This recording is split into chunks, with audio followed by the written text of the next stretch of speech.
চলে এসেছি আজকে আমি ঢ্যাঁড়স নিয়ে। আপনাদের হয়তো অনেকেই ঢ্যাঁড়স খেতে ভালো লাগে না, তবে এই রেসিপিটি একবার বানিয়ে দেখুন, খেতে ভালো লাগবেই। এর জন্য আমি ঢ্যাঁড়সগুলোকে ছোট ছোট করে কুচিয়ে নিয়েছি।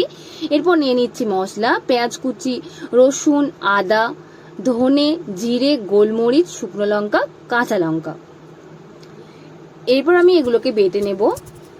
বাটা মশলার স্বাদ কিন্তু খুবই ভালো লাগে গুঁড়ো মশলার থেকে। দেখুন আমার বাটা হয়ে গেছে। এরপর আমি কড়াই তেল দিয়ে দেব, ঢ্যাঁড়সগুলোকে ভেজে নেব।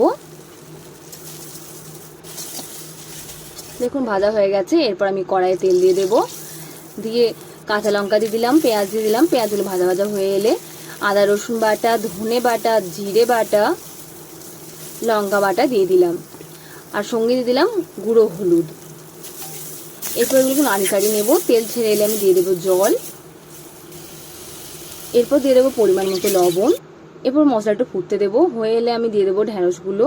এবার ভালোভাবে নাড়ি চাড়িয়ে নেব। এরপর এর মধ্যে আমি জল দিয়ে দেবো একটু সেদ্ধ হতে। এরপর একটু ফুটতে দেবো। দেখুন হয়ে গেছে। এরপর আমি এটা নামিয়ে নেব।